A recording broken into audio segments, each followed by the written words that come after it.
नमस्कार, मैं अभिषेक कुमार आप सभी का स्वागत करता हूं फोकस स्टडी विद अभी में। तो आप सभी को मेरा जय गुरु। तो चलिए, एक्साइज कांस्टेबल के लिए आप सभी को पता है कि हम लोगों ने 70 डेज का टारगेट आप लोगों को दिया है। इस 70 डेज में ना केवल कोर्स को ही कंप्लीट करेंगे, बल्कि हर एक चीज को हम लोग रिवाइज और प्रैक्टिस भी करते चलेंगे। और वो हम लोगों का आज आप देख भी पा रहे होंगे, 7th डे का टारगेट भी आपको मिल चुका है और आज आप कंप्लीट भी कर रहे होंगे। बायोलॉजी सेक्शन में आपको सेल है, यानी साइंस का सेक्शन हो गया। मैथ्स में परसेंटेज आप रिवीजन कर रहे हैं। झारखंड जीके में आज आप मेडाइवल हिस्ट्री कर रहे हैं और इंडियन जीके में आपको स्टैटिक पार्ट में इंटरनेशनल ऑर्गेनाइजेशन कर रहे हैं। ठीक है, तो जो लोग अगर सीरियसली हैं भाई, तैयारी में अगर लगे हुए हैं और करना चाहते हैं तो एक बार करिए। और ये केवल टारगेट को ही फॉलो करिए। सबसे इंपॉर्टेंट है कंसिस्टेंसी आपकी बनी रहेगी, कंटिन्यूटी। लगातार आप पढ़ाई से जुड़े रहेंगे। 8 घंटे 10 घंटे नहीं, मैंने बार बार कहा, केवल 4 घंटे मेरे साथ जुड़े रहिए। और दूसरी सबसे इंपॉर्टेंट चीज, आपके पास कंटेंट एग्जाम ओरिएंटेड। जैसे कि आप यहां पे भी देखेंगे आज का जो टॉपिक हम लोग पढ़ने वाले भाई, हर एक चीज को देख सकते हैं। मतलब इतना मलाई कंटेंट है, तो आप इसको एक बार फॉलो करिए। और अगर एक बार सिस्टमैटिक में पढ़ना चाहते हैं सारी चीजों को अवेल नोट्स के साथ वीडियो लेक्चर, तो हमारा एप्लीकेशन इंस्टॉल कर लीजिएगा। ठीक है, फोकस स्टडी विद अभी कमेंट सेक्शन में लिंक है। और अगर कोई डाउट है तो आप यहां से कॉन्टेक्ट भी कर सकते हैं। आगामी दिनों में दरोगा जैसे एग्जामिनेशन हो, सीजीएल, बिहार दरोगा, झारखंड दरोगा, बिहार एसएससी सीजीएल है 12th लेवल पे, field worker, JPSC, LDC, NTPC के लिए मोर देन सफिशिएंट है। देखिए, जेपीएससी के लिए ये वीडियो आपको नहीं दिया जाएगा, जेपीएससी में इसे थोड़ा सा और अपग्रेड किया जाएगा। ठीक है ना, अब कैसे अपग्रेड किया जाएगा इस क्लास को देखते चलिए, मैं बताते भी चलूंगा। लेकिन एनटीपीसी हो गया, एलडीसी हो गया, दरोगा, सीजीएल, एक्साइज कांस्टेबल के लिए मोर देन सफिशिएंट है ये क्लास। ठीक है, मतलब ये क्लास इन द सेंस की कंटेंट, और क्लास भी कर सकते, क्योंकि मैं बहुत चीजों को यहाँ पे थोड़ा सा निकलूंगा ऊपर, बहुत डिटेल में नहीं करूंगा, वो आज मैं आपको बताते भी चलूंगा। ठीक है, तो चलिए आ जाइए मेन मुद्दे पे। हम लोगों का जो टॉपिक है भाई, सामाजिक धार्मिक सुधार आंदोलन। तो पहले समझ लीजिए आपको ये पढ़ना कहाँ है। तो मॉडर्न हिस्ट्री में आप ये पढ़ते हैं सामाजिक धार्मिक सुधार आंदोलन, जिसको आप पुनर्जागरण के नाम से भी जानते हैं। अब इसके चैप्टर के नाम को पहले कोशिश करते हैं समझने की। देखिए भाई, सबसे पहले आपको नाम में आ रहा है सामाजिक, उसके बाद यानी कि फर्स्ट पोर्शन हो गया सामाजिक, देन आपका नेक्स्ट पोर्शन है आपका धार्मिक, उसके बाद आपको तीसरा पोर्शन है सुधार, और चौथा पॉइंट में आपको लिखा हुआ आंदोलन। ठीक है। तो अगर थोड़ा बहुत भी अगर आप कोशिश कर रहे हैं समझने की, तो बात यहां पे हो रही है क्या चीज करने की, सुधार करने की। ठीक है, यानी कि कुछ चीजों की इंप्रूवमेंट की जाएगी भाई। अगर सुधार की बात हो रही है, यानी कि इससे पहले क्या होगी भाई, कमियां होगी या कृतियां कह लीजिए, या कुछ खराबी होगी, तभी तो आप उसमें सुधार करने की कोशिश करेंगे। बताइए, बिल्कुल। और इसके लिए आप क्या कर रहे हैं, आंदोलन कर रहे हैं। ठीक है, तो आपको यहां तक इतना चीज तो समझ में आ गया, आप आंदोलन कर लीजिए या फिर संस्था, कुछ ऐसी संस्था बनाएंगे और इस संस्था के द्वारा ही कुछ अधिनियम यानी कि कुछ कानून बनाए जाएंगे। किस लिए, सुधार करने के लिए। ठीक है, अब सबसे इंपॉर्टेंट मुद्दा बात यह है कि ये जो सुधार है और इस सुधार के लिए जो आंदोलन या फिर जो संस्था की जो स्थापना की जा रही है, आंदोलन क्या किया जाएगा, चलाया जाएगा, या संस्था की क्या होगी भाई, स्टैब्लिशमेंट की जाएगी। और उसके तहत क्या किया जाएगा, एक्ट या फिर क्या किया जाएगा, अधिनियम बनाया जाएगा उस कमियों को दूर करने के लिए। तो ये जो कमियां हैं या जो खराबियां हैं वो कहां पे, तो सामाजिक और दूसरा है भाई धार्मिक। तो सबसे इंपॉर्टेंट बात यह है कि आपको यहां समझ में आना चाहिए कि सामाजिक और धार्मिक का अर्थ क्या है। तो पहले समझिए कि सामाजिक का अर्थ क्या होता है और धार्मिक का अर्थ क्या होता है। ठीक है ना, तो चलिए कोशिश करते हैं हम लोग समझने की। सबसे पहले सामाजिक जो सुधार की बात हो रही है, ठीक है, सबसे पहला पॉइंट हम लोग समझेंगे सामाजिक सुधार के बारे में। भाई समाज में सामाजिक सुधार के बारे में आप पढ़ रहे हैं, जहां पे आप इस सुधार के लिए आप आंदोलन चला रहे हैं। और दूसरा क्या है भाई, धार्मिक सुधार, इसको समझते हैं पहले। ठीक है, कोशिश करिएगा समझने की, बहुत डिटेल नहीं जाएंगे, लेकिन कोशिश होगी कि मैं डिटेल कर ही दूं आपका। ठीक है ना, क्योंकि अगर डिटेल करूंगा तो मेरा ही प्रॉफिट है, इसमें थोड़ा सा आपका टाइम लग जाएगा। लेकिन बात यह है कि आपको भी तो दफ्तर में चीजें समझ में आ रही होगी, और जेपीएससी में मेरा काम हो जाएगा कि सारी कंटेंट भी आपको दे दूंगा एक साथ ही। ठीक है, चलिए खैर कोशिश करते हैं पहले समझने की। देखिए, जब बात होती है सामाजिक सुधार की, मतलब बात किसकी हो रही है भाई, समाज में। जो समाज में रह कौन रहे भाई, लोग रह रहे, यानी आप और हम रह रहे हैं। यानी कि जो समाज में जो लोग रह रहे हैं ना, उन लोगों की विचारधारा के बारे में, ठीक है ना, उनकी विचारधारा के बारे में आप क्या पढ़ते हैं, उनके विचारधारा के बारे आप पढ़ते हैं सामाजिक स्थितियों में। ठीक है ना, यानी सामाजिक कहने का मतलब क्या भाई, समाज के बारे आप अध्ययन कर रहे हैं। और समाज के बारे अध्ययन कर रहे हैं मतलब जो समाज में लोग रह रहे हैं और उनके लोग रह रहे हैं, यानी उनकी विचारधारा के बारे अध्ययन कर रहे हैं। और विचारधारा में भी किस विचारधारा की, जैसे कि महिलाओं की जो स्थिति है, यानी कि महिलाओं के बारे में जो विचारधारा, वो कैसी विचारधारा, ठीक। साथ के साथ जो लोग रह रहे हैं वहां पे, लोगों का रहने का जो मनोरंजन का जो साधन है उस समय वो क्या है। साथ के साथ जो लोग हैं उनका वस्त्र का जो धारण कर रहे हैं या वेशभूषा जो पहन रहे हैं वो कैसी वेशभूषा है, उनकी खान पान कैसी है। उसके साथ साथ वहां पे कोई छुआछूत जैसी कोई व्यवस्था, यानी कि जाति वर्ण व्यवस्था है। तो ये हो गया सामाजिक जीवन। अभी बस इतना बेस समझिए, अभी मैं इसमें और अभी डेप्थ में जाऊंगा।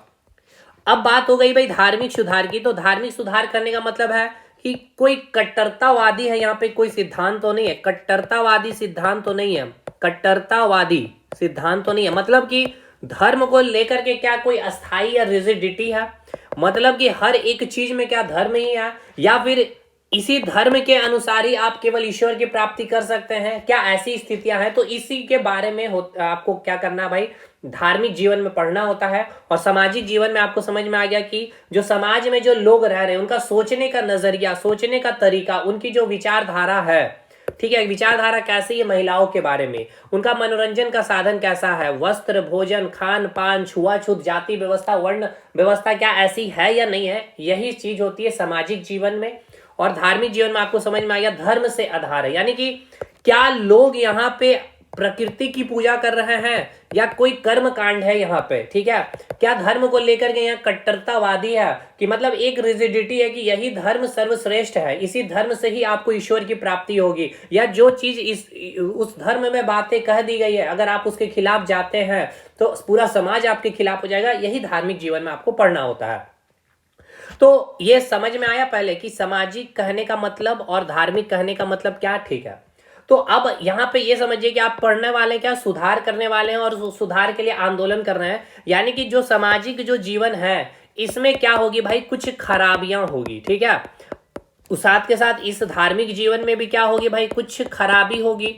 अब उस खराबी को क्या करना है, हमें सुधार करना है, ठीक है। क्या करना है, हमें सुधार करना, और सुधार के लिए हम आंदोलन करेंगे। यानी इस चैप्टर में अब आपको समझ में आ गया है। अब आप कहेंगे कि सर खराबी कैसे, यहाँ पे बताइएगा। तो जैसे देखिए, अब यहाँ पे अगर आप चलते हैं प्राचीन काल की बात करते हैं, ठीक है ना, तो आपको मैं छोटा सा एक एग्जांपल देता हूं। प्राचीन काल में आपने जो मेरी क्लासेस आपने अगर की है एप्लीकेशन में भी, यूट्यूब पे भी, तो मैंने आपको बताया था कि प्राचीन काल में क्या है। प्राचीन काल में जो महिलाओं की स्थिति की अगर हम लोग बात कर ले, पहले चलिए महिलाओं को पहले अभी हटा लिया जाए। यहाँ पे हमने आपको बताया था ऋग वैदिक सभ्यता में जो वर्ण व्यवस्था है, ठीक है ना, कितनी वर्ण है भाई, 4 वर्ण की बात की गई है, ठीक है ना। कितनी वर्ण है, 4 वर्ण है। एक हो गया आपका ब्राह्मण, ठीक है, दूसरा हो गया आपका क्षत्रिय, और तीसरा हो गया आपका वैश्य, और चौथा हो गया आपका शूद्र, ठीक है। ये हो गया वर्ण व्यवस्था, यानी कि जाति आप कह सकते कह लीजिए। तो अब यहाँ पे जैसे क्या है, जैसे कि अगर हम प्राचीन काल की बात कर रहे हैं ऋग वैदिक सभ्यता में, तो ऋग वैदिक सभ्यता में क्या है, अगर आप ब्राह्मण हैं तो जरूरी नहीं है कि ब्राह्मण का बेटा ब्राह्मण ही होगा, वह वैश्य भी हो सकता है, या फिर वो शूद्र भी हो सकता है, या वो क्षत्रिय भी हो सकता है, ठीक है। इसका मतलब ये है कि अगर कोई शूद्र का बेटा है, यानी इसका मतलब ये कि ब्राह्मण का बेटा अगर पढ़ा लिखा नहीं, अगर वो कोई बिजनेस कर रहा है, ठीक है, या कोई सेवा दे रहा है जैसे कि प्रशासनिक विभाग में, सैनिक विभाग में, तो उसको क्षत्रिय कहा जाएगा। यानी जन्म से तो वो ब्राह्मण है, लेकिन यहाँ पे कर्म क्या है भाई, वो बिजनेस कर रहा है, इसलिए वो वैश्य हो गया। इसका मतलब कि प्राचीन काल में जो वर्ण व्यवस्था थी वो क्या है भाई, कर्म के आधार पे थी, यानी आपका कर्म कैसा है, ठीक है। अब कोई शूद्र का बेटा बहुत पढ़ लिया, एमए कर लिया, पीएचडी कर लिया, तो वो कौन से श्रेणी में आ गया, कर्म के आधार पे ब्राह्मण। यानी कि जो वर्ण की व्यवस्था है यहाँ पे क्या अस्थाई है, बिल्कुल नहीं, यहाँ अस्थाई नहीं है, इसमें गतिशीलता दिख रही है। तो ये कैसा सिस्टम है, क्या ये अच्छा है या नहीं, आप बताइए। तो बिल्कुल अच्छी बात है, और यही होना चाहिए कि अगर ब्राह्मण का बेटा ब्राह्मण है, ब्राह्मण ही होगा, भले वो पढ़ा लिखा नहीं, क्या वो सही है, नहीं। अगर ब्राह्मण का बेटा है, अगर वो बिजनेस कर रहा तो उसको आप वैश्य का दर्जा देंगे, बिल्कुल। और अगर कोई शूद्र का बेटा पढ़ लिख लिया, एमए पीएचडी जैसे डिग्रियां ले रही है, तो वो कर्म के आधार पर ब्राह्मण बन सकता है। ये प्राचीन काल की बातें हैं ऋग वैदिक में। लेकिन यही धीरे धीरे जब आप उत्तर वैदिक काल में आएंगे, और फिर धीरे धीरे जब आप मध्यकालीन भारत का इतिहास जब आप पढ़ रहे होंगे, ठीक है ना, तो यहाँ पे क्या हो जाएगी, इसमें रिजिडिटी आ जाएगी, यानी कि वर्ण व्यवस्था में स्थायीपन आपको दिखेगा। यानी कि ब्राह्मण का बेटा ब्राह्मण ही बनेगा, भले वो कुछ भी ना पढ़े, अनपढ़ गवार रहे, और शूद्र का बेटा कितना भी पढ़ लिख ले लेकिन वो शूद्र का बेटा शूद्र ही रहेगा। समझ में आया? तो ये अब आपको ये समझ में आ रहा है कि प्राचीन काल से जैसे धीरे धीरे हम मध्यकालीन की ओर बढ़ते चले गए तो यहाँ पे आपको क्या मिल, एक प्रकार से यहाँ पे खराबियां देखने को मिली। यानी कि जो समाज में यानी वर्ण व्यवस्था, कौन सा चीज में मैंने आपको बताया था, सामाजिक जीवन में बताया था ना भाई, ये छुआछूत, जाति व्यवस्था या वर्ण की व्यवस्था है। यानी आप देखिए प्राचीन काल में जो सामाजिक जीवन यानी कि वर्ण व्यवस्था रही है कंपैरेटिवली मध्यकालीन से अच्छी थी। इसका मतलब, और मैं इसका एक और आपको एग्जाम्पल देता हूं प्राचीन काल का, जैसे कि महिलाओं की स्थिति को लेकर के। ठीक है, तो प्राचीन काल में जो महिलाएं थी, ठीक है ना, वो महिलाएं क्या थी भाई, बिल्कुल स्त्री को क्या थी भाई, स्त्री को शिक्षा प्रदान करने की स्वतंत्रता थी। ठीक है ना, कोई पर्दा प्रथा जैसी सिस्टम यहाँ पर नहीं थी, ना ही कोई सती प्रथा जैसा यहाँ पर कोई सिस्टम थी। महिलाएं सभा में, दरबार में क्या कर सकती थी भाई, भाग ले सकती थी। कोई महिला अगर विधवा हो गई तो विधवा यहाँ पे क्या कर सकती थी, फिर से पुनर्विवाह कर सकती थी। ठीक है, पुनर्विवाह यहाँ पे कर सकती है। तो ये क्या दर्शा रहा भाई, महिलाओं की स्थिति कैसी है, अच्छी या खराब है? महिलाओं की स्थिति यहाँ पे क्या है भाई, बहुत अच्छी है। लेकिन यही धीरे धीरे मध्यकालीन आप इतिहास को जब पढ़ते हैं तो यहाँ पे महिलाओं की स्थिति क्या होती है भाई, दैन्य से भी दैन्य। क्या हो जाएगा, यहाँ पे सती प्रथा आपको सिस्टम देखने को मिलेगा, पर्दा प्रथा देखने को मिलेगा, महिलाएं पढ़ लिख नहीं सकती है। ठीक है, उसके बाद महिलाएं सभा में, दरबार में भाग नहीं ले सकती है। तो ये अब यहाँ पे कोई महिलाएं अगर विधवा हो गई है तो उसको सती भोज ही जाना, यानी कि पति के साथ ही अपने आप को जला देना ही सही है। और अगर कोई महिला अपने पति के साथ अगर नहीं जलती और किसी तरह 1-2 महीना इधर उधर भाग करके बच जाती है और फिर से वापस जब वो गांव में आती है तो उसको डायन का दर्जा दिया जाता है और कहा यह जाएगा कि इसने क्या क्या अपने पति को ही खा लिया है। और अगर उस गांव में कोई घटना घटेगी तो उसका जिम्मेवारी उसके ऊपर ही आएगी। तो देखिए महिलाओं की स्थिति क्या है भाई, खराब ही है। कोई किसी की तबीयत खराब हो रही है तो कहा जाएगा उस महिला की नजर पड़ गई, उस विधवा महिला की नजर पड़ी है। तो यहाँ क्या है भाई, महिलाओं की स्थिति खराब है, तो इसी में सुधार लाया जाएगा। ठीक है ना, समाज में सुधार लाया जाएगा। समझ रहे हैं ना, टॉपिक को मैं रिलेट करवाना चाह रहा हूं। अब मैं एक ये समाज हो गया, अब मैं धर्म से जोड़ दूं तो देखिए प्राचीन काल में धर्म की अगर आप धार्मिक जीवन को अगर आप देखना चाहेंगे तो यहाँ पे मेन क्या है, लोग क्या कर रहे हैं, प्रकृति की पूजा कर रहे हैं। जैसे कि अग्नि की पूजा हो रही है, जल की पूजा हो रही है, वायु की पूजा हो रही है। मतलब प्राचीन काल में कहा क्या जा रहा है कि भाई आपको जिससे लाभ है, ठीक है ना, आपको जिससे लाभ है वही आपका भगवान है। ठीक है, वही आपका क्या है भाई, भगवान है। यानी कि हर कोई के, यानी कि कण कण में, यानी आप में भी भगवान, मेरे में भी भगवान। आप जहां रह रहे हैं घर के अंदर, इस घर को अगर देख लिया जाए तो वो पिलर पे खड़े हैं, यानी पिलर कहने का मतलब लोहा। तो लोहा से आपको लाभ है तो लोहा आपके लिए भगवान है। यहां पर कोई मंदिर की बात नहीं है, कोई मस्जिद की बात नहीं है, कोई यहाँ पे मूर्ति पूजा की बात नहीं है। लेकिन यही चीज आप मध्यकालीन भारत आते आते आप देखेंगे, मंदिर मस्जिद, बड़े बड़े मंदिर मस्जिद बन रहे हैं, मूर्ति पूजा की यहाँ पे स्थापना की जा रही है। ठीक है, यहाँ पे हर एक चीज को धर्म से जोड़ा जा रहा है। यहाँ पे कर्म कांड आ जाएगा। कर्म कांड मतलब कि अगर आपको कोई पूजा करना है तो पूजा के लिए ये फल लाइए, 10 प्रकार के पकवान बनाए हैं, इस प्रकार के ड्रेस पहनने हैं, आपको इतने दिन उपवास रखनी है, आपको ये वस्त्र धारण करना है, पूजा करते समय इस दिशा देखना है, या मतलब ये एक लंबा प्रोसेस हो गया कोई भी चीज को करने का, उसे ही कहते हैं हम लोग कर्मकांड। तो ये मध्यकालीन आप क्या देख रहे हैं, जो धार्मिक जो स्थितियां हैं, ये धार्मिक स्थितियां क्या अच्छी होती जा रही? नहीं, प्राचीन काल में बोला गया कि जिससे लाभ है भाई वही आपके लिए भगवान है। ठीक है, कोई यहाँ पे कर्म कांड नहीं है। मध्यकालीन में कहा जा रहा है कि भाई आपको मेहनत करने से नौकरी नहीं मिलेगी, आप ये अंगूठी पहन लीजिए, ये माला पहन लीजिए, ये यज्ञ करिए। तो ये सभी क्या है, कर्म कांड है। तो ये सभी जो कुरीतियां आप देख रहे हैं, ये जो खराबी आप देख रहे हैं धार्मिक जीवन में, इसमें सुधार के लिए क्या किए जाएंगे, आंदोलन किए जाएंगे। क्या अब ये चैप्टर समझ में आ रहा है कि नहीं? तो अब एक बात बतलाइए, यहां से आपको ओवरऑल यहां से आपको क्या कंसेप्ट मिल रहा है? ठीक है, अब ये कंसेप्ट की मैं इसलिए बातें कर रहा हूं क्योंकि मैं यहां पे एक शब्द लिखा हूं, सामाजिक धार्मिक सुधार आंदोलन के पास एक शब्द आपको देखने को मिलेगा, पुनर्जागरण। इसको मैं रिलेट करवाना चाहता हूं। तो सबसे पहले ये बताइए, पुनर्जागरण, ठीक है, पुनर्जागरण इसका मतलब क्या है? इसका मतलब है कि पुनः जागना, है ना, जागना, यानी कि आपको दोबारा जागने के लिए कहा जा रहा है, दोबारा जागने के लिए कहा जा रहा है, यही बात है इसका मतलब। यानी कि आप सो गए हैं, मतलब आप पहले तो जागे हुए थे भाई, ठीक है, बहुत अच्छे से थे आप, लेकिन फिर आप सो गए हैं, इसीलिए आपको कह रहे हैं कि पुनः फिर से आप जागिए। ये क्यों कहा जा रहा है, यानी कि इसका मतलब ये है कि जो प्राचीन काल में जो व्यवस्था थी, ठीक है, वो सबसे बढ़िया व्यवस्था थी, और मध्यकालीन आते आते पूरी की पूरी व्यवस्था ठप हो गई, यानी कि आप सो गए हैं, इसलिए आपको पुनः क्या करना पड़ेगा, जागना पड़ेगा। इसलिए ये जो सामाजिक धार्मिक सुधार जो आंदोलन चलाया गया, और इस सामाजिक धार्मिक सुधार आंदोलन को हम लोग पुनर्जागरण के नाम से भी जानते हैं। क्या अब आपको यह समझ में आया कि क्यों सामाजिक धार्मिक सुधार आंदोलन को पुनर्जागरण कहा जाता है? बताइए, समझ में आया कि नहीं भाई? बढ़िया बात है। चलिए, तो अब होप शो कि आपको मैंने पूरा डिटेल कर दिया भाई, ठीक है ना। ये मैंने इसलिए डिटेल किया कि कहीं भी आप जब पीएससी जैसे एग्जामिनेशन में जाएंगे, डेप्थ जैसे आपको इंटरव्यू वगैरह में भी आपके क्वेश्चन यहाँ से बन जाते हैं, ठीक है।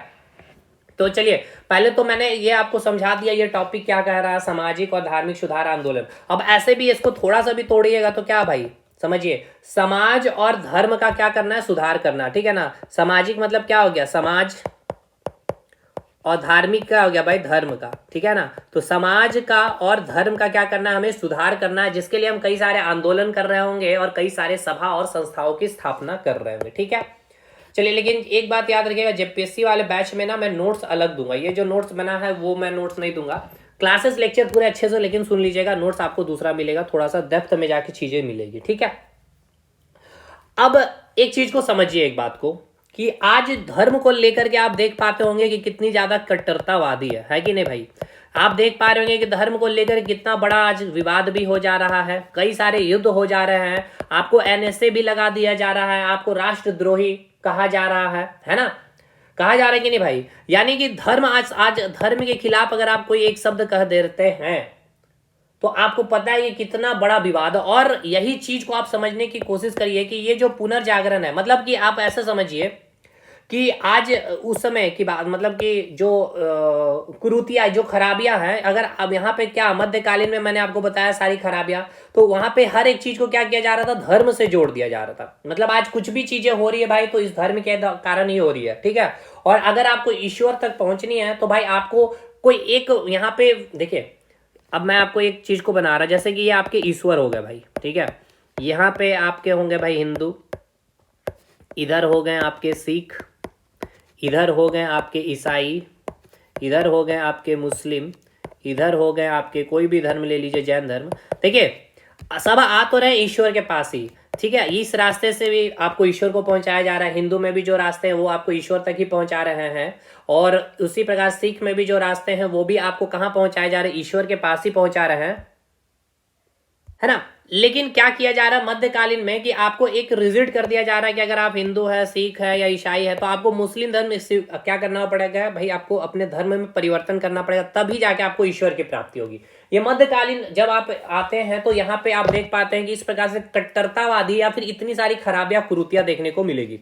इसी को लेकर के बहुत सारे आपको ऐसे आपको लोगों के बारे में पढ़ना है, स्वामी विवेकानंद के बारे में, ठीक है। स्वामी विवेकानंद यही ना कहते हैं कि भाई क्या है, मानव सेवा, यानी कि आप जिस भी धर्म को मान रहे हैं, जैन धर्म को, हिंदू धर्म को, सिख धर्म को, ईसाई धर्म को, मुस्लिम धर्म को, बिल्कुल ठीक है, वो रास्ता आपको ईश्वर तक ले जाएगा। लेकिन सबसे बड़ी चीज क्या है भाई, मानव सेवा।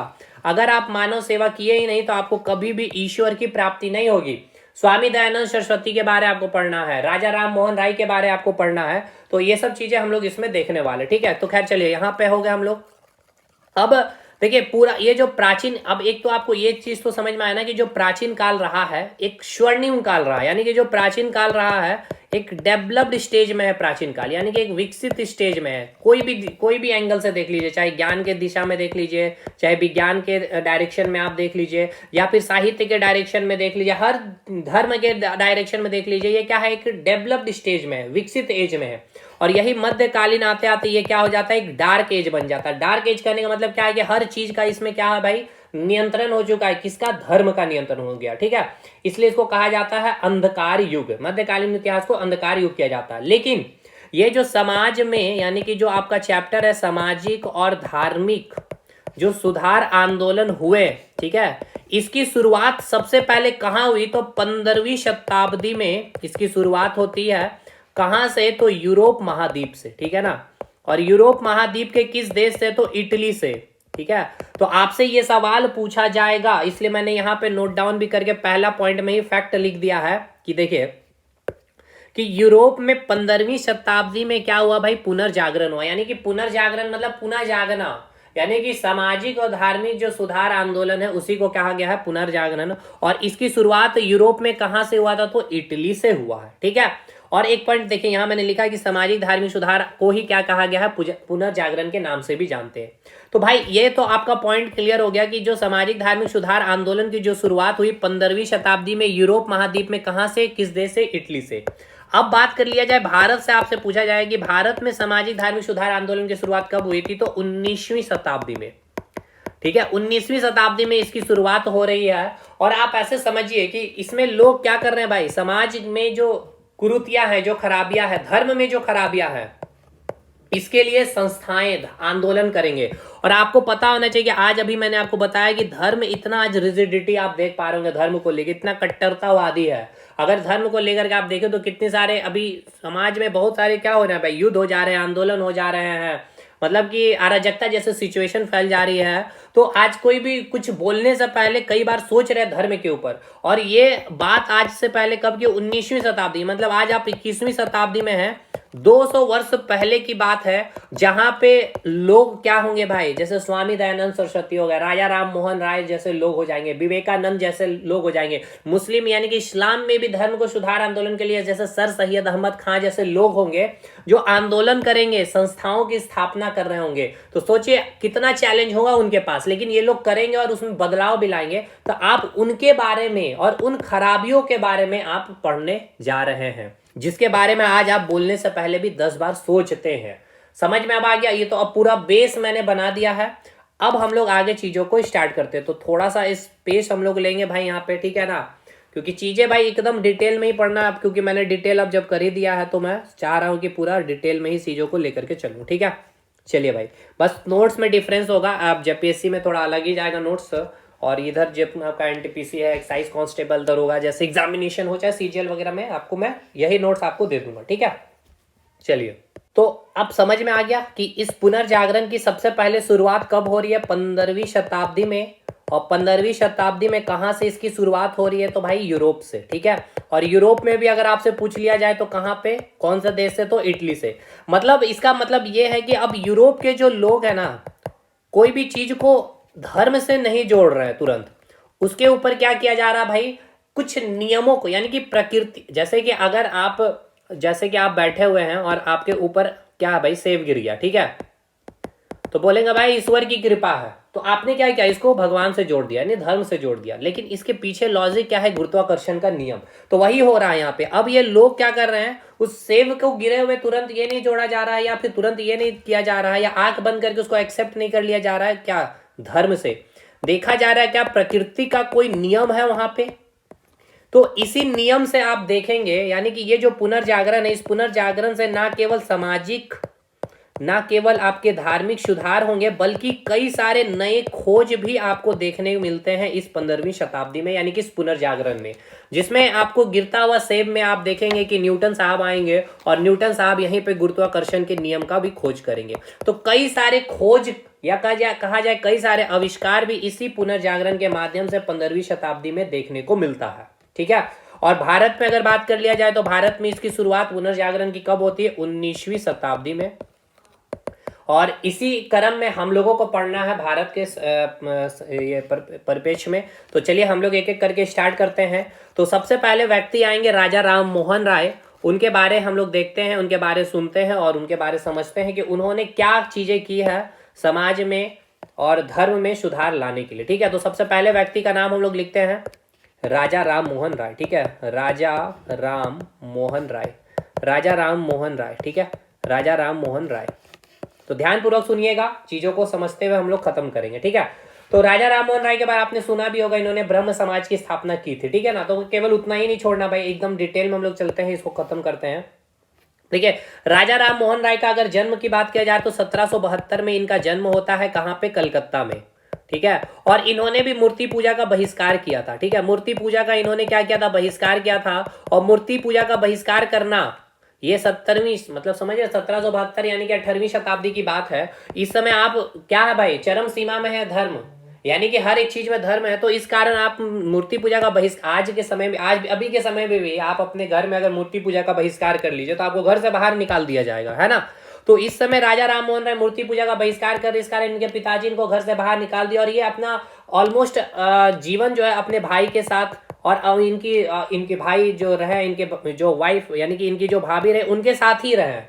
और इन्होंने जो सती प्रथा का जो अंत किया या फिर सती प्रथा को अंत करने का जो इन्होंने प्रयास किया था, इसके पीछे का भी कहानी यही है कि इनकी भाई जो इनके बड़े भाई होते हैं, इनके बड़े भाई की मृत्यु हो जाती है और इनकी मृत्यु जब होती है तो इनकी जो वाइफ यानी इनकी भाभी जो होती है राजा राम मोहन राय को, उनको भी क्या किया जाता है, इनके साथ ही इनको क्या किया जाता है, जलाया जाता है। ठीक है।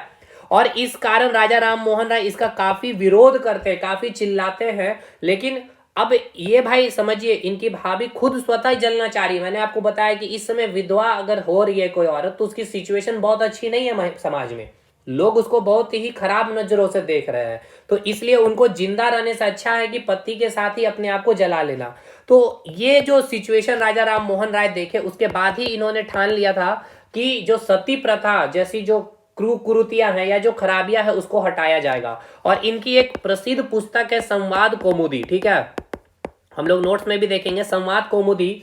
और इस इनका मैगजीन का लिया जाए, इनका एक मैगजीन, और इस मैगजीन में इन्होंने बहुत अधिक बढ़ चढ़कर चर्चा की है सती प्रथा के बारे में। सती प्रथा की जो खराबियां हैं उसकी पूरी इन्होंने बहुत ही चर्चा की है। और उसी समय जो गवर्नर जनरल होते हैं लॉर्ड विलियम बेंटिक, ठीक है, इसमें जो भी कुरीतियां जो खराबियां सती प्रथा के बारे में लिखी जाती है उसको ये पढ़ते हैं। और लॉर्ड विलियम बेंटिक के मदद से ही एक एक्ट लाया जाएगा, 70वां अधिनियम। ठीक है ना, 70वां अधिनियम लाया जाएगा, 70वां अधिनियम, ये सब याद रखिएगा जेपीएससी जैसे एग्जामिनेशन में। और 70वां अधिनियम के तहत ही जो सती प्रथा जो कुरीतियां हैं जो खराबियां हैं उसको क्या किया जाएगा, खत्म किया जाएगा। मतलब ये कि अगर किसी की पति के मृत्यु होता है, ठीक है, और इस मृत्यु में अगर किसी की पत्नी को अगर साथ में जलाया जा रहा तो वहां उपस्थित जितने लोग हैं सभी के ऊपर मर्डर केस का इल्जाम लगाया जाएगा। इस एक्ट में ये बात लिखा गया। समझ में आया कि नहीं भाई। मतलब राजा राम मोहन राय के बारे में आप जो पढ़ते हैं कि लॉर्ड विलियम बेंटिक के मदद से 1829 में लॉर्ड विलियम के बेंटिक के मदद से क्या किया था, इन्होंने सती प्रथा का अंत किया था। तो सती प्रथा का इन्होंने अंत कैसे किया इसको आप समझ पाए। ये भाई इनका जन्म मैंने बताया 1772 कलकत्ता में। मूर्ति पूजा का ये भी बहिष्कार करते थे, मंदिर मूर्ति पूजा ये सब में इनका विश्वास नहीं था, मानव सेवा करना, ठीक है, कन कन में भगवान इनका कहना था। और इनके थोड़ी सी जीवनी में जाए तो राजा राम मोहन राय ने कई सारे भाषाओं के ऊपर इन्होंने अपनी अच्छी पकड़ बनाई, जैसे कि हिंदी के ऊपर अच्छा ज्ञान इन्होंने अर्जित किया, उर्दू को इन्होंने सीखा, संस्कृत सीखा इन्होंने, पारसी को भी सीखा और अंग्रेजी भाषा को भी सीखा। और इन्होंने कहा कि भारतीयों का कल्याण के लिए जो सबसे जरूरी भाषा है वो है आपका अंग्रेजी। ठीक है, तो इन्होंने अंग्रेजी भाषा को बहुत बढ़ चढ़ करके जोड़ दिया। और इन्होंने कहा, यानी कि पूछा भी जा सकता है कि राजा राम मोहन राय अंग्रेजी भाषा के पक्षधर थे या नहीं थे, तो अंग्रेजी भाषा के पक्षधर थे। इन्होंने अंग्रेजी भाषा को भी बहुत अच्छे से सीखा, जाना।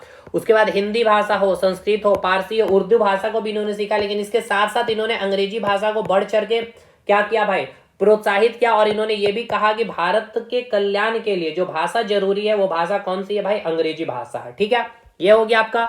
उसके बाद हमने ये बताया कि इनके जो भाई है, इनके भाई के मृत्यु के साथ जब इनके भाभी को जला दिया जाता है, यानी कि जो सती प्रथा जो सिस्टम है इसके ऊपर ये काफी विरोध करते, काफी चिल्लाते हैं, काफी बोलते हैं कि ऐसा नहीं होना चाहिए। लेकिन इसके बावजूद इनकी भाभी खुद, और अब ये समझिए कि अगर सती प्रथा का जो खत्म हो रहा है इससे समाज की महिलाओं क्या भाई खुश नहीं है। समाज की महिलाएं सोच रही है कि भाई पति के साथ हमें मर ही जाना अच्छा है, क्योंकि इस समय विधवा जो बन रही है महिला, मैंने क्या बताया, उनकी स्थितियां अच्छी नहीं है समाज में, लोग उनको बहुत ही नीच के भाव से उनको देखा जा रहा था। इसीलिए तो ये समझ में आया सती प्रथा का अंत कब हुआ, 1829 में, किसके मदद से, लॉर्ड विलियम बेंटिक के मदद से। कौन सा एक्ट आया था, 70वां एक्ट, और इसी एक्ट के तहत से क्या हुआ, सती प्रथा को खत्म किया गया। ठीक, इसके अलावा राजा राम मोहन राय ने कुछ संस्थाओं का भी स्थापना किया, जैसे कि 1814 में आत्मीय सभा की स्थापना की इन्होंने। ठीक है, आत्मीय सभा संस्था की स्थापना की। 1816 में इन्होंने वेदांत यानी कि उपनिषद, वेदांत सोसाइटी, वेदांत मतलब क्या भाई, उपनिषद, ठीक है ना। 1828 में इन्होंने ब्रह्म समाज की स्थापना की। और इनका एक मैगजीन मैंने बताया संवाद कौमुदी। ठीक है, यहां तक चीजें क्लियर है कि नहीं, पहले ये बताइएगा। तो चलिए यहाँ पे आ जाते हैं एक बार नोट्स में। ब्रह्म समाज के बारे में यहाँ पे क्या क्या चीजें लिखी गई है, देखिए जैसे कि ब्रह्म समाज के बारे में यहाँ पे मैंने बताया, तो अभी मैंने क्या बताया, ब्रह्म समाज की स्थापना कौन करेंगे भाई, राजा राम मोहन राय करेंगे, ठीक है। और यही राजा राम मोहन राय को क्या कहा जाता है, भारतीय पुनर्जागरण का जनक भी कहा जाता है। जो सबसे पहले व्यक्ति होंगे जो पुनर्जागरण का कार्य कर रहे हैं, पुनर्जागरण मतलब सामाजिक धार्मिक सुधार का कार्य कर रहे हैं, इनको भारतीय राष्ट्रवाद का जनक भी कहा जाता है। इसके अलावा ये पॉइंट याद रखिएगा, इनको आधुनिक भारत के पिता, ठीक है, और नव जागरण के अग्रदूत भी इनको कहा जाता है, ठीक है। राजा राम मोहन राय ने ब्रह्म समाज की स्थापना कब की, 1828, जैसा कि यहाँ मैंने आपको बता भी दिया था कि 1828 में इन्होंने ब्रह्म समाज की स्थापना की, 1816 में वेदांत सोसाइटी की स्थापना की और 1814 में आत्मी सभा की स्थापना की। ये सारा चीज लिखा हुआ, एकदम परेशान नहीं होना। देखिए जैसे यहाँ जाइए तो 1814 में आत्मी सभा संस्था की स्थापना की इन्होंने, 1816 में वेदांत उपनिषद सोसाइटी की स्थापना इन्होंने की और 1828 में ब्रह्म समाज की स्थापना इन्होंने की है, ठीक है। चलिए इसके बाद आगे बढ़ेंगे। इन्होंने एक और याद रखने के 1817 में इन्होंने हिंदू कॉलेज की स्थापना कहाँ की थी, कलकत्ता में। अब आ जाइए, अच्छा 1829 मैंने बताया राजा राम मोहन राय के प्रयास से, उस समय गवर्नर जनरल कौन थे भाई, लॉर्ड विलियम बेंटिक के द्वारा सती प्रथा की समाप्ति हुई। एक्ट का नाम अगर आपसे पूछा जाएगा तो यहां मैं लिख देता हूं, ये एक्ट जो होगा आपका 17वां एक्ट, ठीक है, 17वां अधिनियम, 17वां अधिनियम के तहत, ठीक है, 17वां अधिनियम के तहत ही क्या हुआ था भाई, सती प्रथा को खत्म किया गया था। अब जो राजा राम मोहन राय में जो राजा की जो उपाधि है, ये आपसे एग्जाम में पूछा जाता है, इनको उपाधि कौन दिया था, तो अकबर द्वितीय ने दिया था। अब इसके थोड़े से कहानी को समझ लीजिए, ये जो इंसिडेंट हुआ है, ये इंसिडेंट क्या हुआ है, इनको राजा की उपाधि क्यों मिली है, ये इसको भी समझना होगा। मैं देखिए मैंने आपको बताया था जो मुगल बादशाह, दिल्ली में क्या है भाई, मुगलों का पूरा अपना कब्जा है। तो 1765 की कहानी आपको याद होगी, इलाहाबाद की संधि, है ना। तो इस इलाहाबाद की संधि के तहत अंग्रेजों ने क्या किया था, जो मुगल बादशाह है उसको क्या किया गया था, 26 लाख रुपए पेंशन दिया जाएगा ईयरली, और अब आप चुपचाप बैठिए, पूरा का पूरा अधिकार क्षेत्र हमारा होगा अंग्रेजों का, है ना। तो 1833 की ये बात है। इस समय अगर देखा जाए मुगल बादशाह आपका कौन है, 1833 ने, 1833 में इनकी मृत्यु होती है। 1831 में जो मुगल बादशाह है आपका, ठीक है ना, जो मुगल बादशाह है आपका कौन, अकबर द्वितीय, ठीक है, अकबर द्वितीय मुगल बादशाह है। और इनको टेंशन किस बात की है भाई, कि जो पेंशन आज भी मिल रहा है वो पेंशन कितना है भाई, 26 लाख रुपए ही है, ठीक है। तो पेंशन को बढ़ाने के लिए, ठीक है, अब ये क्या कर रहे हैं, वहां के जो गवर्नर जनरल उनसे बात कर रहे हैं कि भाई जो, क्योंकि 1765 में भी आपको पेंशन 26 लाख है और आज 1831 में, तो अगर आप देख लीजिए तो इधर 35 और इधर 31, मतलब कि 66-67 साल के बाद भी कोई बढ़ोतरी 1 रुपए का नहीं देखने को मिल रहा है। आज भी अकबर द्वितीय को उसी खर्च में क्या करना, जीवन यापन करना है, और 26 लाख पेंशन यानी कि, तो इसलिए इनको टेंशन थी पेंशन बढ़ाने के लिए। तो भाई वहां के गवर्नर जनरल जो थे उनसे बात की कि भाई कि पेंशन से रिलेटेड जो भी है बातें उनको बता रहे हैं कि पेंशन को बढ़ाया जाए। तो जो गवर्नर जनरल वो कहने कि ये हमारे अधिकार क्षेत्र में नहीं है, इसके लिए आपको इंग्लैंड में जो महाराजा हैं उनसे आपको मिलना होगा, उनसे बात करना होगा। तो भाई अब इंग्लैंड में अगर आपको जाना है यानी अकबर द्वितीय जाएंगे, तो उसके लिए इनको क्या होना चाहिए, अंग्रेजी का ज्ञान होना चाहिए, ठीक है। और इनको अंग्रेजी का ज्ञान है नहीं। और राजा राम मोहन राय के बारे में मैंने आपको क्या बताया, इन्होंने हिंदी, संस्कृत, उर्दू, फारसी, पारसी के साथ साथ इन्होंने अंग्रेजी के ऊपर ही बहुत अच्छा क्या किया था, पकड़ बनाया था, ज्ञान अर्जित किया था। और इन्होंने ये भी कहा कि भारतीयों के कल्याण के लिए अंग्रेजी का एक बहुत ही महत्वपूर्ण योगदान होगा, ठीक है, अंग्रेजी एक महत्वपूर्ण भाषा होगी। तो इसीलिए इन्होंने उस समय ये काफी ज्यादा प्रचलित भी हुए थे, जैसे सती प्रथा जैसे सिस्टम को इन्होंने खत्म किया था। तो इसलिए इन्होंने राजा राम मोहन राय को क्या किया भाई, राजा की उपाधि दी। अब आप बोलेंगे कि राजा की उपाधि क्यों दी, क्योंकि जो इंग्लैंड में जो राजा थे इस समय विलियम फोर, ये किनसे मिलेंगे भाई, ये कोई एरा गैरा से तो मिलेंगे, राजा से ही मिलेंगे, इसलिए इन्होंने राजा की उपाधि दी राजा राम मोहन राय को। तो इस समय आपको समझ में आ गया किसने दिया था राजा राम मोहन राय को राजा की उपाधि, तो अकबर द्वितीय ने दिया था। क्यों दिया था, पेंशन को बढ़ाने के लिए। और जब ये राजा राम मोहन राय को इंग्लैंड इन्होंने भेजा, तो इस समय इंग्लैंड के राजा कौन थे, विलियम फोर्थ थे, ठीक है। ये भी मैं नोट्स में मेंशन शायद नहीं किया हूं, कोई नहीं, देखिए यहाँ मैंने किया भी है। इस समय इंग्लैंड के राजा कौन थे, विलियम फोर्थ थे। तो अब ये समझ में आ गया, आप रटते हैं हमेशा कि राजा की उपाधि अकबर द्वितीय के द्वारा दी गई। आखिर राजा की उपाधि क्यों दी, क्योंकि जो इंग्लैंड के जो राजा है भाई वो हर किसी से तो मिलेंगे नहीं, राजा से मिलेंगे, इसलिए राम मोहन राय को इन्होंने राजा की उपाधि दी। और क्यों दी, पेंशन को बढ़ाने के लिए, ठीक है। इनको आधुनिक भारत के पिता भी कहा जाता है, नव जागरण के अग्रदूत भी कहा जाता है। इनके प्रमुख पुस्तक मैंने बताया संवाद कौमुदी है, मिरातुल पत्रिका है और तुहफत उल मुआविदीन। देखिए बहुत इंपॉर्टेंट पुस्तक है, यहां से क्वेश्चन भी पूछा गया। देखिए तुफत का अर्थ होता है गिफ्ट, और मुआविदीन का मतलब होता है एक ईश्वर, यानी कि एक ईश्वर की बात हो रही है यहाँ पे, यानी कि एक ईश्वरवादी, यानी ईश्वर एक है। ठीक है, ईश्वर एक है।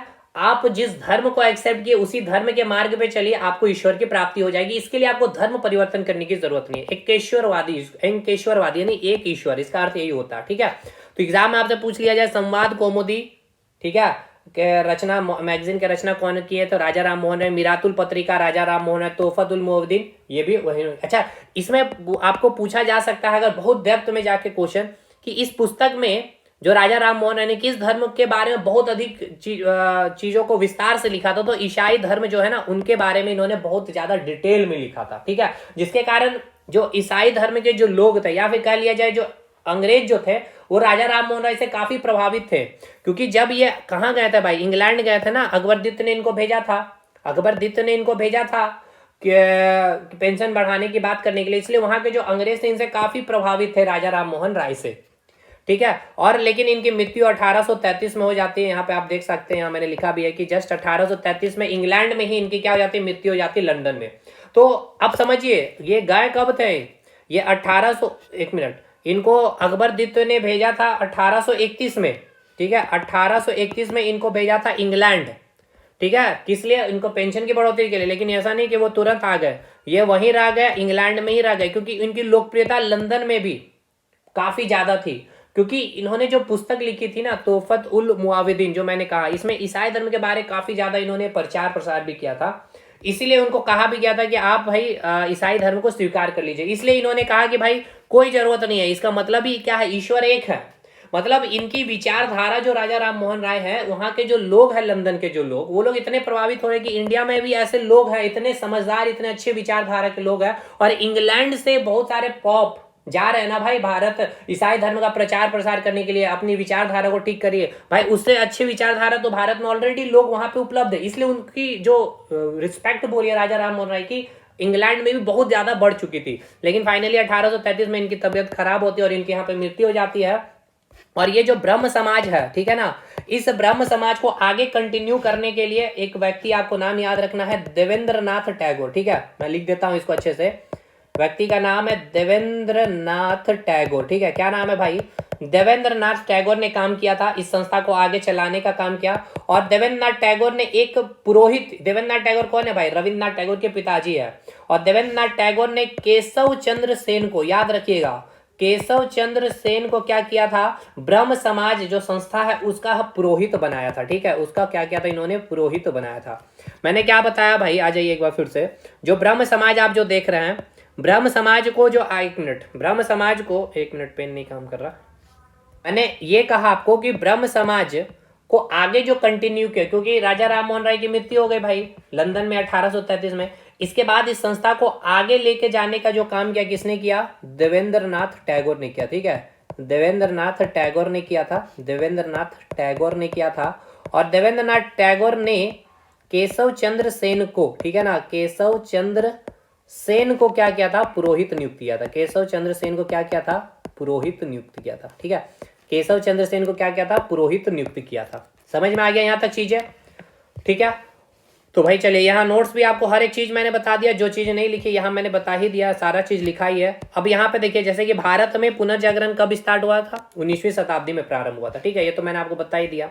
तो चलिए, ये सिस्टम क्लियर है यहाँ तक। चलिए यहाँ पे थोड़ा सा स्पेस लिया जाए। तो राजा राम मोहन राय के बारे में आपको क्लियर है, सती प्रथा वगैरह सिस्टम भी अब आपको समझ में आ रहा है। आखिर राजा राम मोहन राय ने क्यों ठान लिया था सती प्रथा को खत्म करने के लिए, क्योंकि उनके साथ ही वो घटना घटने को उन्होंने अपने आंखों से देखा था, और वो काफी उसके अगेंस्ट भी गए लोगों ने, लेकिन नहीं सुना। ठीक है, यहाँ तक कि उनकी भाभी भी उनके खिलाफ ही थे। सती प्रथा को वही लोग अच्छे मान रहे थे उस समय, महिलाएं। ठीक है, वो मैंने आपको बता दिया। अब चलिए आगे देखते हैं। आर्य समाज से पहले उसको पहले समझना होगा हमें स्वामी दयानंद सरस्वती के बारे में। ठीक है, तो अगले व्यक्ति के बारे में हम लोग सुन लेते हैं थोड़ा सा, स्वामी दयानंद सरस्वती के बारे में। ठीक है, स्वामी दयानंद सरस्वती। ठीक है, स्वामी दयानंद सरस्वती। देखिए, इतना डिटेल जाने की जरूरत वैसे तो नहीं थी आपके किसी अदर एग्जामिनेशन जेपीएससी बीपीएससी के अलावा, लेकिन मैंने कर दिया ताकि चलिए ठीक है, जो भी अगर आप कभी बैठते भी एग्जामिनेशन में तो आपके क्वेश्चन बनेंगे, ठीक है। तो यहाँ पे देखिए एक चीज याद रखिएगा, आपसे अगर बहुत डिटेल में ज्यादा जाएंगे तो भाई पूछा जाएगा अकबरदित्य ने जब राजा की उपाधि इनको दी थी, ठीक है ना, तो उस समय इंग्लैंड के जो इनको इंग्लैंड भेजा गया था, तो उस समय लंदन में या फिर इंग्लैंड में जो थे राजा कौन थे, तो विलियम फोर्थ थे। और राजा की उपाधि क्यों दी वो भी आपको समझ में आएगा, क्यों भेजा गया था, पेंशन बढ़ाने के लिए। क्लियर है, ये तो मैंने बता दिया। यहाँ पे मैंने बता दिया इस एक्ट के 70वां अधिनियम एक्ट के तहत सती प्रथा को खत्म किया गया। इनका जन्म 1772, याद रखेगा 1774 भी कई सारी किताबें लिए, इसलिए मैंने यहाँ मेंशन कर दिया, ठीक है। चलिए ये हो गया, ब्रह्म समाज की स्थापना भी हो गया, ये भी क्लियर हो गया। आत्मीय सभा ये मैंने आपको क्लियर कर दिया है, आत्मीय सभा संस्था आपसे पूछेगा, इसकी स्थापना राजा राम मोहन राय ने 1814 में। वेदांत का अर्थ ही होता है उपनिषद, आप लेक्चर देखे होंगे ऋग्वैदिक सभ्यता। और ये हो गया ब्रह्म समाज की स्थापना 1828 में। उसके जस्ट अगले साल ही 1829 में लॉर्ड विलियम बेंटिंग की मदद से क्या हुआ भाई, सती प्रथा की समाप्ति हुई, ठीक है। चलिए अब अगले व्यक्ति है स्वामी दयानंद सरस्वती के बारे में हम लोग सुनते हैं। इनके बारे भी सुनिए भाई, बहुत अच्छा, इनके बारे भी आपको जानकारी रखनी चाहिए। तो चलिए स्वामी दयानंद सरस्वती के बारे सुनते हैं। अब एक चीज और मैं आपको यहाँ बता दूं, थोड़ा सा और अगर डेप्थ में जाना चाहे तो देखिए यहाँ जो मैंने आपको बताया ना ब्रह्म समाज के बारे में, ठीक है। तो यहाँ ब्रह्म समाज के बारे में मैंने आपको क्या बताया कि राजा राम मोहन राय मृत्यु के बाद जो ये संस्था थी ब्रह्म समाज, इसको आगे जो कंटिन्यू किया, यानी कि पूरे भारत में, उत्तर भारत दक्षिण भारत में बहुत विस्तार से फैलाने का कार्य किसने किया, देवेंद्र नाथ टैगोर, जिन्होंने इसी का यानी ब्रह्म समाज का जो पुरोहित या सलाहकार समझ लीजिए एक प्रकार से, किसको नियुक्त किया था, केशव चंद्र सेन को। तो क्वेश्चन ये पूछेगा कि ब्रह्म समाज को आगे कंटिन्यू राजा राम मोहन राय के बाद किसने किया, देवेंद्र नाथ टैगोर ने किया। और पूरे भारत में फैलाने का कार्य केशव चंद्र सेन ने किया था। लेकिन हुआ क्या, केशव देखिए जो ब्रह्म समाज क्या है भाई, बाल विवाह, ठीक है, ये सब इसके खिलाफ थे। लेकिन केशव चंद्र सेन की जो पुत्री थी 12 वर्ष की पुत्री थी, ठीक है, और इन्होंने अपनी पुत्री की विवाह 12 वर्ष में ही एक बहुत बड़े राजा के साथ इन्होंने कर दी। तो अब आप जिसके सलाहकार है ब्रह्म समाज, जो ब्रह्म समाज बाल विवाह के क्या भाई विरोध में है, ठीक है, यानी कि जो विचारधारा ब्रह्म समाज के, आप जस्ट उसके खिलाफ जाकर के अब क्या कर रहे हैं, कार्य कर रहे हैं। अब इनका क्या मानना है केशव चंद्र सेन की कि भाई अब इतने महान, इतने बड़े अमीर राजा, इतना बड़ा क्षेत्र इनके अधीन, इनसे विवाह ये अपने पुत्री का ऑलरेडी कराना ही चाहिए, कौन नहीं चाहेगा इस समय। वो बाल विवाह उस समय भाड़ में गया इनके लिए, है ना। तो इसीलिए अब जो है देवेंद्र नाथ टैगोर और केशव चंद्र सेन के बीच में क्या होगा, टकराव आएगा और ब्रह्म समाज दो भागों में बंट जाएगा, ठीक है। जो ब्रह्म समाज है ना वो दो भागों में बंट जाएगा, ये मैं आपको बता देता हूं, क्योंकि अगर आप जेपीएससी जैसे एग्जामिनेशन की तैयारी कर रहे हैं, बीपीएससी जैसे एग्जामिनेशन में, तो आपसे पूछा जा सकता है। जो ब्रह्म समाज है वो दो भागों में क्या हो जाएगा भाई, बंट जाता है। एक होता है आदि ब्रह्म समाज, ठीक है, एक होगा आपका आदि ब्रह्म समाज, ठीक है, आदि ब्रह्म समाज, और एक होगा आपका भारतीय ब्रह्म समाज, ठीक है, एक होगा आपका भारतीय ब्रह्म समाज, ठीक है। और ये दो भागों में क्यों विभाजित हुआ ये भी समझ में आया कि जो दयानंद, जो आपके देवेंद्र नाथ टैगोर है और जो केशव चंद्र सेन है, इनके बीच में क्या होता है भाई, एक विवाद आ जाता है। इन दोनों के विचारधारा अलग हो गए, क्योंकि ब्रह्म समाज का विचार क्या है भाई, विचारधारा क्या है, बाल विवाह का विरोध करना। और केशव चंद्र सेन अपनी पुत्री का विवाह ही, 12 वर्ष की पुत्री का विवाह एक बहुत बड़े राजा उनको मिल गया, जो राजा उनके पसंद किए थे, उनके बेटी को, उनसे विवाह इन्होंने करवा दिए। तो अब बस आप लालच सोचिए या अपने मोह को के कारण इतना बड़ा क्षेत्र राजा को वो उनको मिल रहा है, उनकी बेटी आराम से जीवन व्यतीत कर पाएंगे, इसीलिए इन्होंने क्या किया था, बाल विवाह के जो विरोध विचारधारा रखने वाली जो संस्था थी ब्रह्म समाज, उसके अगेंस्ट में जाकर के इन्होंने अपने पुत्री का विवाह कराना स्वीकार किया था। इसी कारण आपका आगे जाकर के ये ब्रह्म समाज दो भागों में विभाजित होता है, आदि ब्रह्म समाज और भारतीय ब्रह्म समाज, ठीक है। तो ये पूरा ब्रह्म समाज को लेकर के पूरा कंसेप्ट होता है, क्लियर। अब आइए बात करते हैं स्वामी दयानंद सरस्वती। स्वामी दयानंद सरस्वती की बात कर लिया जाए तो आपको यहाँ से सबसे पहला पॉइंट आपको याद रखना चाहिए कि इनका जो जन्म हुआ था, इनका जन्म 1824 में कहाँ हुआ था, गुजरात में इनका जन्म हुआ है। इनका मूल नाम याद रखिएगा, बहुत बार पूछा गया है, या बचपन का नाम याद रखिएगा, मूल शंकर कहा जाता है, ठीक है। बचपन का नाम क्या है भाई, मूल शंकर। तो इनका जन्म कब हुआ, 1824 गुजरात में, ठीक है। बचपन का नाम क्या है, मूल शंकर है। इनके गुरु का नाम याद रखिएगा, दो गुरु हैं इनके, एक है भाई आपका पूर्णानंद, ठीक है, एक था इनका गुरु पूर्णानंद, और एक थे इनके गुरु विरजानंद, जिन्होंने वेद का इनको ज्ञान दिया था, ठीक है, वेद की जो शिक्षा दी थी, विरजानंद इन्होंने ही इनको क्या थी भाई, वेद का ज्ञान दिया था, ठीक है, वेद का ज्ञान दिया था, ठीक है, वेद का क्या किया था, ज्ञान दिया था। और इनका भी मानना क्या था भाई, ये भी मूर्ति पूजा, ठीक है, या मंदिर, इन सब के क्या थे भाई, अगेंस्ट थे। यानी कि इनका मानना क्या भाई, जो ऋग्वैदिक या फिर कहा जाए जो प्राचीन काल में जो थॉट प्रोसेस था, ठीक है, मंदिर मूर्ति पूजा ये सब इसके अगेंस्ट थे, प्राकृतिक पूजा के, ठीक है ना, ये प्राकृतिक पूजा के पक्षधर थे। अग्नि की पूजा करना, वायु की पूजा करना, जिससे लाभ उनसे कोई उनकी पूजा करना, ये विचारधारा इनके रखने वाले ये व्यक्ति थे, ठीक है। क्योंकि ये भी जो प्राचीन का, क्योंकि ये भी तो सामाजिक धार्मिक सुधार आंदोलन में इनका एक इंपॉर्टेंट योगदान है ना। यही आगे आपको दिख पता चलेगा 1875 में आर्य समाज की स्थापना करेंगे, ठीक है। अभी मैं आपको बताऊंगा, इसको हटा लीजिए। तो इनकी विचारधारा आपको समझ में आ रहा है। मूर्ति पूजा, इनको ये मूर्ति पूजा नहीं में विश्वास नहीं रखते, मंदिर में विश्वास नहीं रखते, कर्म कांड में विश्वास नहीं रखते, प्राकृतिक पूजा, अग्नि की पूजा, जो ऋग्वैदिक सभ्यता में एक महत्वपूर्ण देवी है, वरुण हो गया आपका, ठीक है ना, अग्नि वरुण, ये आपका हो गया, आपका ये महत्वपूर्ण क्या हो गया, भगवान हो गए, इंद्र हो गए, ये सभी इनके महत्वपूर्ण समझिए एक प्रकार के भगवान है। तो इनके दो गुरु हैं, याद रखिएगा नाम, पूर्णानंद, विरजानंद। वेद का ज्ञान किन गुरु से मिला था, विरजानंद से ही मिला था। और ये ऋग्वैदिक जो व्यवस्था थी, यानी कि वैदिक सभ्यता में जो व्यवस्थाएं थी, ऋग्वैदिक जो व्यवस्था थी, उनसे वो इतने प्रभावित थे, और या फिर वहां पे जो व्यवस्थाएं चल रही थी, धार्मिक व्यवस्थाएं, सामाजिक व्यवस्थाएं, इसलिए उन्होंने कहा कि आज हम जो लोग हैं, चाहे हिंदू समाज के जो लोग हैं, उनको पुनः वापस जो वेद में जो बातें लिखी गई है उसको हमें फॉलो करनी चाहिए। इसलिए इन्होंने एक नारा दिया था, वेदों की ओर लौटो, ठीक है ना, वेदों की ओर लौटो, ठीक है। वेदों की ओर लौटो कहने का मतलब क्या था कि जो आपके पास जो भी नॉलेज है, ठीक है ना, उस नॉलेज के साथ आपके अंदर एक संस्कार होना चाहिए। इसलिए ये ज्ञान और विज्ञान के समर्थक थे, ठीक है। इसलिए इन्होंने ज्ञान और विज्ञान के ऊपर जोड़ दिया था। मतलब ये कि आप विज्ञान के बारे में बहुत जानकारी रखते हैं, लेकिन आपके पास ज्ञान नहीं है। ज्ञान कहने का मतलब क्या था, इनका संस्कार, ठीक है।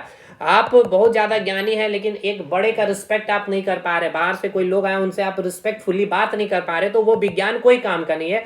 इसलिए इन्होंने दयानंद एंग्लो वैदिक विद्यालय की स्थापना की। यानी आज आप पूरे भारत में जो भी डीएवी स्कूल का जो कंसेप्ट देख रहे हैं, इन्होंने ही ये विचारधारा, इनके ही विचारधारा पे ये स्कूल चल रहा है, ठीक है। दयानंद एंग्लो वैदिक विद्यालय की स्थापना की इन्होंने ही। इसलिए कभी भी डीएवी स्कूल में आपको कोई मूर्ति पूजा, ठीक है ना, सरस्वती पूजा की मूर्ति वहां पे बैठा के आपको पूजा वगैरह नहीं मिले, क्योंकि स्वामी दयानंद सरस्वती इनके विचारधारा इनकी वो नहीं थी भाई। मतलब मूर्ति पूजा मंदिर में ये सब में इनकी क्या थी भाई, आस्था नहीं थी, ठीक है। तो और अगर कहीं अगर मिल रहा है भाई डीएवी स्कूल में मूर्ति है, पूजा हो रही है, तो भाई समझिए वो ओरिजिनल डीएवी स्कूल नहीं है, ठीक है। और इनकी एक आपका पुस्तक याद रखिएगा, 1874 में इनका एक पुस्तक है सत्यार्थ प्रकाश, ठीक है, सत्यार्थ प्रकाश, जो हिंदी में लिखा गया है। ये भी आपसे पूछा गया हिंदी में, या कई लोग संस्कृत कर देते, ठीक। और दूसरा सबसे इंपॉर्टेंट याद रखिएगा, अच्छा इन्होंने मैंने बताया, इन्होंने ज्ञान और विज्ञान में बहुत ज्यादा जोड़ दिया था, इसलिए इन्होंने दयानंद एंग्लो वैदिक विद्यालय की स्थापना की। दूसरा सबसे इंपॉर्टेंट पॉइंट, इन्होंने क्या कहा, जो राजा आपने देखा कि जो राजा राम मोहन, अभी आपने क्या पढ़ा, राजा राम मोहन राय के बारे में पढ़ा। राजा राम मोहन राय ने कहा कि भारतीय कल्याण के लिए अंग्रेजी भाषा बहुत ज्यादा जरूरी है, लेकिन इन्होंने क्या कहा कि जो हिंदी है, ठीक है, और जो संस्कृत है, ठीक है, हिंदी और संस्कृत भाषा के ऊपर इन्होंने बहुत ज्यादा जोर दिया। और भारतीय समाज को सुदृढ़ बनानी है, मजबूत बनानी है, तो आपको हिंदी, ठीक है ना, हिंदी भाषा को अच्छा करना होगा, हिंदी भाषा के ऊपर अच्छी पकड़ बनानी होगी। तो देखिए राजा राम मोहन राय अंग्रेजी भाषा को कहा कि भारतीय कल्याण के लिए अंग्रेजी भाषा की बहुत अधिक इंपॉर्टेंस होगी, ठीक है, बहुत ज्यादा जरूरी होगी।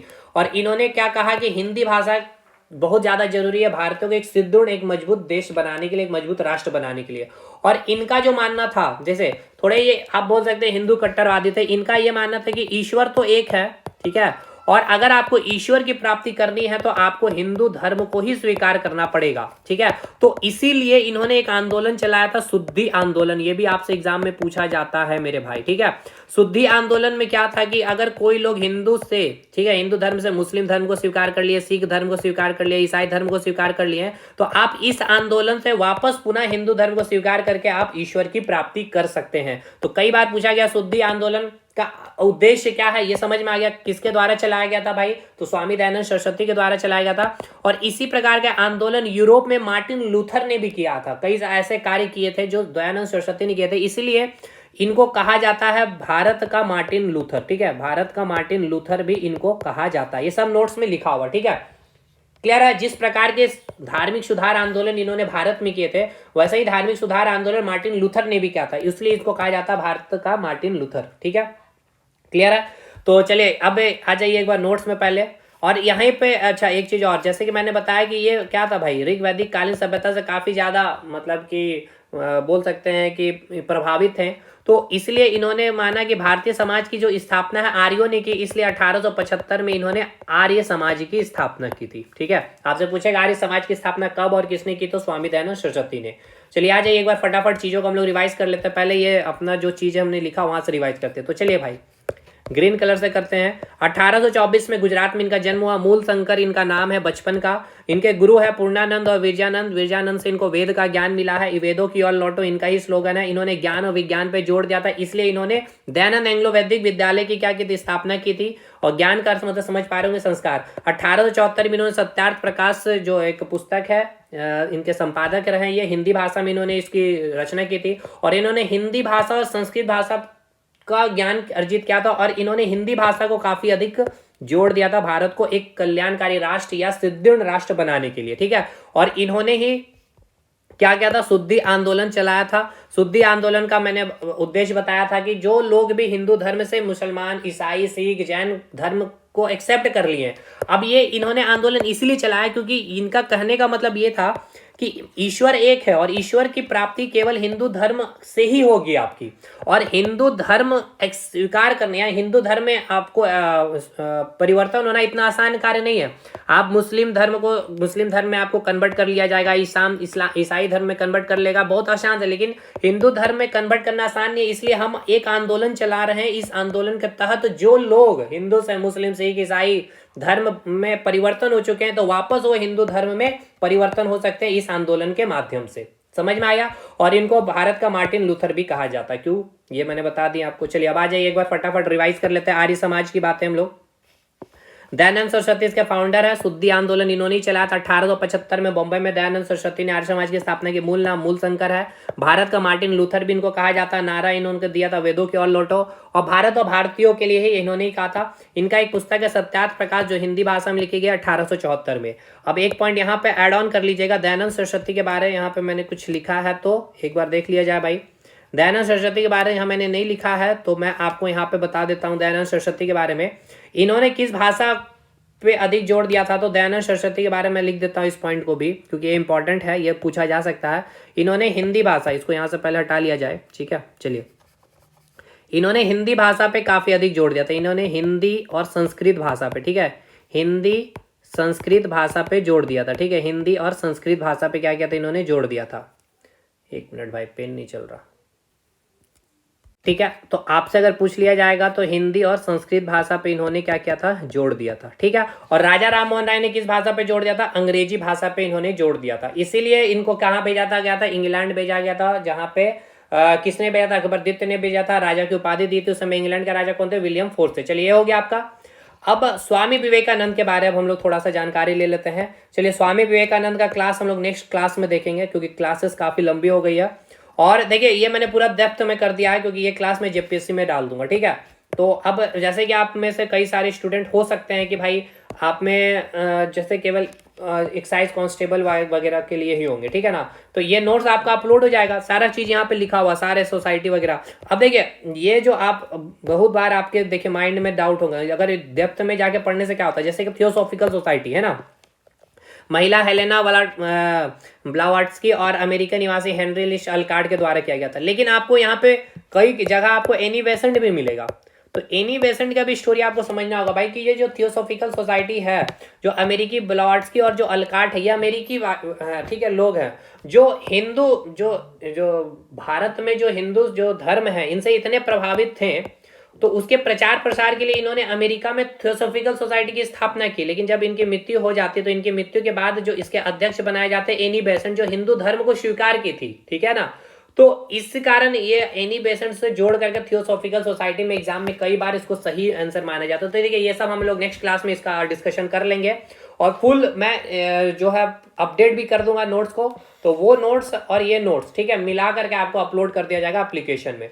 इसमें जैसे कि अभी और सारे आंदोलन है यहाँ पे बचे हुए, वो आपके यहाँ पे मिसिंग है, तो वो मैं नोट्स आज रेडी भी कर लूंगा। तो और भी चीजें फिर से हम लोग यहाँ पे रिवाइज भी कर लेंगे फटाफट। और आपका जितना भी सामाजिक धार्मिक सुधार आंदोलन होगा, आपका कोई भी एग्जामिनेशन हो, यूपीएससी से लेकर के आपका कोई पीसीएस हो या कोई स्टेट वनडे एग्जामिनेशन हो वो आपका नहीं छूटेगा, ठीक है। आप CDS NDA आपका कोई भी पेपर हो, ठीक है, असिस्टेंट कमांडेंट वगैरह सारा एग्जामिनेशन का क्वेश्चन बन रहा होगा। चलिए मैंने डिटेल कर दिया है, कोई दिक्कत वाली बात नहीं है। मिलते हैं हम लोग नेक्स्ट क्लास में, और जो क्लास करना चाहते हैं टारगेट डे वगैरह एक्साइज कांस्टेबल वगैरह भाई फॉलो करते रहिए, और बहुत इंपॉर्टेंट है। CGL में देखिए 6 स्टूडेंट सेलेक्ट हुए झारखंड में, ठीक है। तो चलिए मिलता है अब हम लोग नेक्स्ट वीडियो में। टेलीग्राम ग्रुप को जरूर से जरूर ज्वाइन कर लीजिएगा, अपडेट और नोट्स आपको यहाँ पे शेयर किए जाते हैं। मिलते हैं हम लोग नेक्स्ट वीडियो में, तब तक के लिए धन्यवाद।